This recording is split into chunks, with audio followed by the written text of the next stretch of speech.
सनसनीखेज खबर propaganda media आपको कभी नहीं दिखाएगा। आप स्क्रीन पे देखिए, आपको पता चल जाएगा ट्रंप ने बच्चों पर लगाई जाने वाली वैक्सीन्स को लात मार के देश से बाहर निकाल दिया।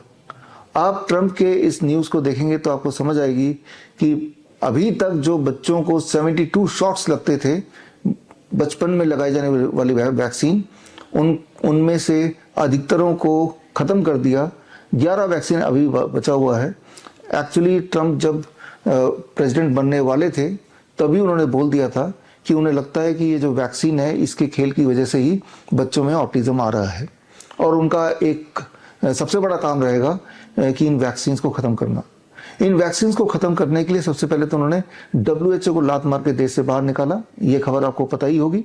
और उसके बाद 22 सितंबर को उन्होंने एक बड़ा प्रेस कॉन्फ्रेंस करके ऐलान कर दिया और साफ साफ बता दिया कि जो बच्चे वैक्सीन नहीं लगाते उनमें कभी भी ऑटिज्म नहीं होता और जिनमें ऑटिज्म होता है वो वही बच्चे हैं जो वैक्सीन लगाते हैं और वैक्सीन की वजह से ही ऑटिज्म होता है।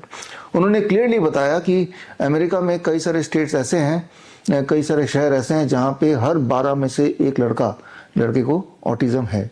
इतनी भयानक तरीके से ऑटिज्म अमेरिका में फैल चुका है और जल्द ही उन्हें कोई ना कोई कदम उठाना पड़ेगा। अल्टीमेटली 5 जनवरी 2026 को उन्होंने अनाउंस कर दिया और CDC का लिंक आप देखिए, इस लिंक में जाएंगे तो आपको पता चलेगा कि ये वाकई में सच है। यानी कि आज के टाइम पे US के बच्चों को 72 जैब्स या शॉट्स की जगह सिर्फ 11 वैक्सीन लगने वाली हैं और आप देखेंगे कि आने वाले दिनों में ये वैक्सीन भी पूरी तरह US से ख़त्म होने वाला है।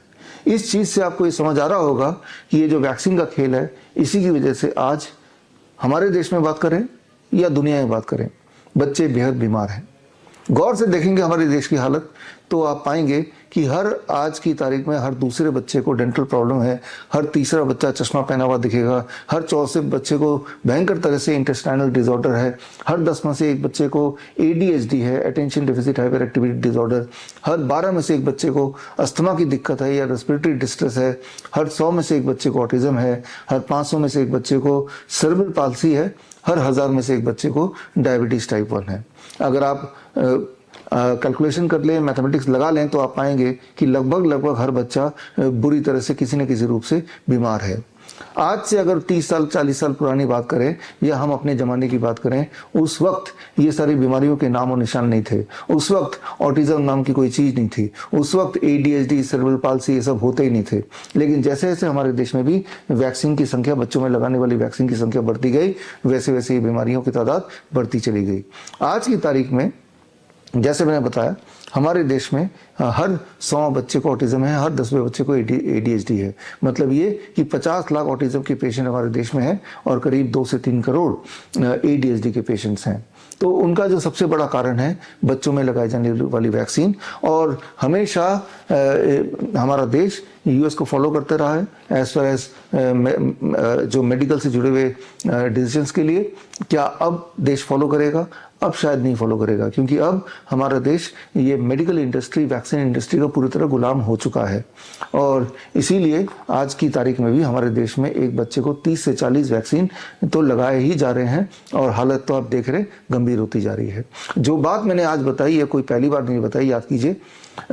30 नवंबर राजीव दीक्षित जयंती के दिन 2025 यानी कि 2 महीने पहले ही मैंने ये किताब रिलीज की थी, ऑटिज्म से आज़ादी। और इस किताब में सारी बातें लिख दी थी और ट्रंप ने क्या किया, क्या करने वाले हैं और देश दुनिया में किस प्रकार भयंकर रूप से वैक्सीन के खेल की वजह से ये सारा बच्चों में जो एक महामारी आ रही है, बच्चों की महामारी बोल सकते हैं, उसका मेन कारण वैक्सीन और सारे सबूत इसमें दिए ही हैं। और अगर आप में से किसी को ये लगता है कि ये सारा वैक्सीन जो है इनसे बच्चों को लाभ मिला है, आपको लाभ मिला है, तो लाभ मिला है ऐसा आपको बताया जा रहा है, लेकिन क्या ऐसा कोई सबूत कभी किसी ने कभी दिया है? आई एम श्योर कि नहीं दिया है, क्योंकि ऐसा कोई सबूत है ही नहीं। इस पे 23 जनवरी यानी सुभाष चंद्र बोस जयंती के दिन हमने एक बड़ा प्रेस कॉन्फ्रेंस किया, एक बड़ा कार्यक्रम किया दिल्ली में, और उसका लिंक आप स्क्रीन पे देख रहे हैं। इस लिंक में जाके देखेंगे तो सारे सबूत आपको मिल जाएंगे और आप खुद ही कन्विंस हो जाएंगे कि वैक्सीन सिर्फ एक खेल है, मानव को, इंसान को बीमार रखने का एक तरीका है। और हमने 23 जनवरी को ये किताब भी रिलीज की अंग्रेजी एडिशन में, जो हिंदी एडिशन तो 30 नवंबर को रिलीज की, अंग्रेजी एडिशन क्योर ऑटिज्म नाउ ये भी रिलीज किया। और साथ ही में हमने पेश किया हमारे ऐसे बच्चे जो एक टाइम पे ऑटिस्टिक थे बिकॉज द वैक्सीन्स। वो सारे बच्चे स्टेज पे आए, उनके पेरेंट्स ने बताया कि जैसे जैसे वैक्सीन लगाते चले गए वैसे वैसे हमारे बच्चे की बोलचाल बंद हो गई, उनका हाइपर एक्टिविटी शुरू हो गया, उनका एबनॉर्मल बिहेवियर शुरू हो गया और वो अलग थलग रहने लगे, सोशल इंटरेक्शन कम हुआ। और ये सारी बातें उन्होंने अपने मुंह से तो बताई, एट द सेम टाइम उन्होंने ये बताया कि जैसे जैसे कैन प्रोटोकॉल की और ऑटिज्म नाउ प्रोटोकॉल हमने बच्चों के ऊपर अप्लाई किया तो उनकी स्पीच वापस आ गई, उनका हाइपर एक्टिविटी कम हो गई, उनका ऑटिज्म से जुड़े हुए सिम्टम ठीक होने लगे।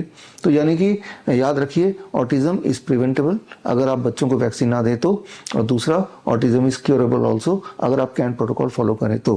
खैर, मैं उम्मीद करता हूं कि इस वीडियो के बाद आप गंभीरता से वैक्सीन की इंडस्ट्री को समझेंगे और आज के बच्चों के बचपन को बचाने के लिए ये मुहिम से आप जुड़ेंगे ताकि जो पेरेंट्स हैं वो उनमें अवेयरनेस आए कि आप जो वैक्सीन बच्चे को दे रहे हैं ये सोच के कि इससे बच्चे का कोई भला होगा, इससे भला सिर्फ वैक्सीन इंडस्ट्री का होगा, मेडिकल लॉबी का होगा। जो बातें मैंने आपको बताई हैं इनके सारे के सारे सबूत इस किताब में दिए हुए हैं। ये किताब को पढ़ना चाहिए और जो लोग ये किताब पढ़ना नहीं चाहते तो स्क्रीन पे दिए हुए लिंक में जाके 23 जनवरी का मेरा जो प्रेस कॉन्फ्रेंस है उसे देखिए, उसमें सारे सबूत हैं। यही सारे सबूत लेके आप उन डॉक्टरों के पास जरूर जाइए जिन्होंने रिकमेंड किया बच्चों को वैक्सीन देने के लिए, और उनसे आप पूछिए कि आप बोल रहे हैं कि बच्चों को वैक्सीन देना चाहिए। अलग अलग वैक्सीन जो बच्चों को दिए जाते हैं बच्चे के पैदा होते ही, चाहे वो MMR हो, चाहे वो BCG हो, चाहे वो पोलियो हो, क्या इन वैक्सीन से बच्चे को या किसी को भी किसी रूप में कोई फायदा हुआ है, हो सकता है ऐसा कोई सबूत है? सबूत है तो वो दिखाएं। जाहिर सी बात है वो नाराज हो जाएंगे, वो आपसे बातचीत बोलना बंद कर देंगे, लेकिन सबूत नहीं दिखाएंगे क्योंकि सबूत इस धरातल में है ही नहीं। जो सबूत है वो सबूत यही बोल रहे हैं कि वैक्सीन सिर्फ और सिर्फ इंसान का नाश करता है, हमारे इम्यून सिस्टम से वो खेल करता है जिससे इंसान या बच्चा और कमज़ोर होता चला जाता है। तो सबूत तो खैर इस किताब में है ही, या जो मेरे प्रेस कॉन्फ्रेंस में था ही, और उसका नतीजा भी ये है कि अब इवन US जो कि वैक्सीन का गढ़ माना जाता रहा है, उन्होंने भी अपने बच्चों के जब हालत देखी तो ट्रंप सरकार, जिनका पहला one of the top most priority यही थी कि वैक्सीन्स के खेल को एक्सपोज करना, तो उन्होंने वो कर दिखाया। और आगे भी आप देखेंगे कि जितने थोड़े मोड़े वैक्सीन वहाँ बचे हैं वो भी धीरे धीरे कम होगा। यहाँ समझने वाली बात होगी कि इस दुनिया में जो सबसे पावरफुल लॉबी कोई है, सबसे पावरफुल इंडस्ट्री कोई है, तो वो वैक्सीन इंडस्ट्री, मेडिकल इंडस्ट्री है। तो ऐसे इंडस्ट्री से लड़ना किसी भी एक सरकार के लिए, इवन ट्रंप जो कि अपने आप में दुनिया के सबसे पावरफुल पर्सन माने जाते हैं, उनके लिए भी आसान काम नहीं है। उसके बावजूद भी वो यहाँ तक पहुँच पाए, ये कर पाए, बड़े स्ट्रेटेजिकली किया। उनके करने की कहानी किस तरह से उन्होंने स्टेप बाय स्टेप उन्होंने वैक्सीन इंडस्ट्री को घेरे में लिया और उसको कैसे एक्सपोज किया और कैसे उससे बाहर बच्चों को निकाला, ये अपने आप में एक कहानी है जो आपको पढ़नी चाहिए, समझनी चाहिए। तो यानी कि अगर ये कोई एक सरकार कर सकता है तो ये हमारी सरकार भी कर सकती है। वो करे ना करे, एक पेरेंट तो कर ही सकता है। At the end of the day एक पेरेंट के हाथ में है कि वो अपने बच्चे के साथ क्या करना चाहते हैं, क्या नहीं करना चाहते। तो ये डिसीजन तो पेरेंट को लेना पड़ेगा। एक तरफ डॉक्टर्स के बोलने पे वैक्सीन लगाए जाओ, और at the end of the day वो सारा असर उस बच्चे पे पड़ता है, और बच्चे पे असर पड़ता है, दुष्प्रभाव पड़ता है, तो वो झेलना पड़ता है पेरेंट्स को। याद रखिए, हर बच्चे को ऑटिज्म नहीं होगा, हर बच्चे को ADHD नहीं होगा, हर बच्चे को न्यूरो डेवलपमेंटल डिसऑर्डर नहीं होगा। लेकिन एक बात तो सच है कि हर बच्चे को वैक्सीन का दुष्प्रभाव किसी न किसी रूप से होगा। किसी के बॉडी में ट्यूमरस ग्रोथ हो सकता है, तो किसी के इंटेस्टाइनल डिसऑर्डर हो सकता है, किसी को न्यूरो डेवलपमेंटल डिसऑर्डर होगा, तो किसी को ऑटोइम्यून डिजीज होगा। कुछ ना कुछ तो किसी न किसी रूप में बच्चे में उसका असर या उसका जो बुरा असर वो दिखेगा ही दिखेगा। तो खैर, आप हमारे इस कैन मुहिम से जुड़िए, can cure autism now protocol से, ताकि हमारे देश में जो ADHD और ऑटिज्म वाले बच्चे हैं उनको हम कोई रिलीफ दे पाएँ। और अगर आपके आसपास भी ऐसे कोई बच्चे हैं तो सिर्फ उनको इतना करना है कि उनको हमसे जुड़ना है। हमसे जुड़ने के लिए स्क्रीन पे दिया हुआ लिंक है, इस लिंक में जाके एक फॉर्म भरेंगे तो हमारी जो ऑटिज्म की स्पेशल डॉक्टरों की टीम है उनसे संपर्क में आएगी, और आने के बाद उन बच्चों को घर से आना नहीं है हमारे पास, उन बच्चों को घर पे रहते हुए घर के सामान से ही बच्चों का लाइफस्टाइल को चेंज करना है। और हमने ये देखा है कि बच्चे जब ये कैन प्रोटोकॉल अपनाते हैं, जो सुबह से लेकर शाम तक का एक पैटर्न होता है, एक टाइम टेबल होता है। सुबह ग्राउंडिंग करना, धूप में जाने से लेके, नीम के पाउडर को पीने से लेके, पानी में घोल के, कुछ प्रोबायोटिक ड्रिंक्स हैं जो घर पे ही बनाने होते हैं, और कुछ चीज़ों को छोड़ना होता है जैसे dairy product, animal food, fast food या गेहूँ। जब ये बच्चे करते हैं तो हर दिन बच्चे में पॉजिटिव डेवलपमेंट आता है, क्लियर कट डेवलपमेंट आता है। और कुछ दिनों में काफ़ी बच्चे तो इतना ठीक हो जाते हैं या पूरा ही ठीक हो जाते हैं कि वो नॉर्मल स्कूल में नॉर्मल बच्चों की तरह जाने लगते हैं। तो इस मुहिम में आप जुड़िए। इस मुहिम में जुड़ने से आपकी वजह से, हमारी वजह से एक परिवार पूरी तरह से मेन स्ट्रीम में आ सकता है, एक बच्चे का जीवन मेन स्ट्रीम में आ सकता है। अदरवाइज ये बोल दिया गया था कि बच्चे जो हैं जीवन भर अपने पेरेंट्स पे या किसी न किसी पे निर्भर रहेंगे, तो उस ट्रैप से वो बाहर निकल सकते हैं।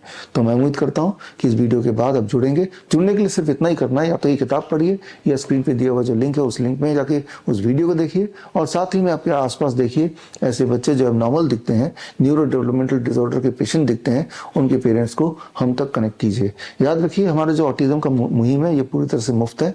इस मुहिम में जुड़ने के बाद 1 महीने तक हम व्हाट्सएप ग्रुप के माध्यम से बच्चे को मॉनिटर करते हैं, डेली हर दिन मॉनिटर करते हैं, कई बार 24 घंटे मॉनिटर करते हैं, और मॉनिटर करके बच्चों के पेरेंट्स को हम ट्रेनिंग देते हैं, क्या करना है, कैसे करना है, क्यों करना है, कितने टाइम तक करना है, और उसके जो रिजल्ट्स हैं उनको भी कलेक्ट करते हैं। इस किताब में ऐसे ही 1001 बच्चों के ऑब्जर्वेशन स्टडी दिया हुआ है, और उस स्टडी को आप देखेंगे तो आप पाएंगे कि वाकई में ऑटिज्म और ADHD क्यूरेबल है, ठीक हो सकते हैं। वो सारे सबूत इसमें डाले हैं।